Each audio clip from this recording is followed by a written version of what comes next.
कबीर की सीख। जीवन में संतुलन और एकाग्रता हो तो काम के साथ साथ भक्ति भी कर सकते हैं। संत कबीर काम करते करते अपने शिष्यों को और अन्य लोगों को उपदेश दिया करते थे।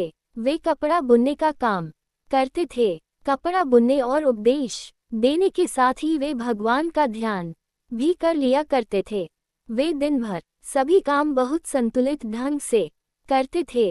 एक व्यक्ति ने कबीरदास की दिनचर्या को बहुत ध्यान से कई दिनों तक देखा। एक दिन उसने कबीर जी से पूछा कि मैं कई दिनों से आपको देख रहा हूँ, आप परमात्मा की भक्ति के लिए प्रसिद्ध हैं। आप दिन भर कपड़े बुनते रहते हैं, लोगों को उपदेश भी देते हैं। इतना व्यस्त रहने के बाद भी आप भक्ति कब करते हैं?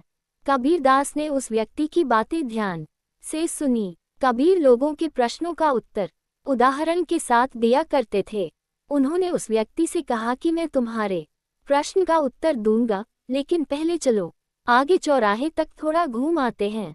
कबीर जी की बात उस व्यक्ति ने मान ली और दोनों साथ चल दिए।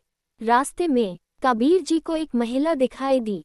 उस महिला ने सिर पर पानी से भरा घड़ा रखा हुआ था। वह महिला गीत गाते हुए चल रही थी, लेकिन उसने घड़े को पकड़ा नहीं था। घड़ा सिर पर स्थिर था, वह हिल भी नहीं रहा था, इसलिए घड़े का पानी भी छलक नहीं रहा था। कबीर जी ने उस व्यक्ति से कहा कि इस महिला को देख रहे हो, ये अपने गीत गाते हुए पानी लेकर जा रही है। इसका ध्यान अपने घड़े पर भी है, अपने गाने पर भी है और रास्ते पर भी है। बस ठीक इसी तरह मैं भी अपने सभी काम करता हूँ।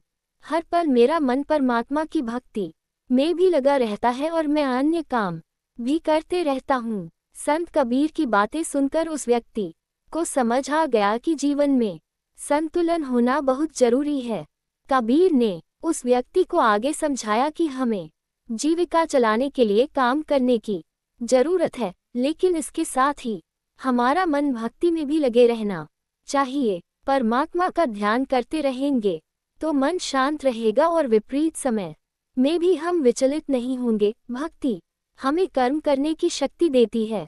मेरे प्यारे दोस्तों, अगर आपको ये ज्ञान की बातें अच्छी लगी तो प्लीज़ मेरे चैनल को सब्सक्राइब करें।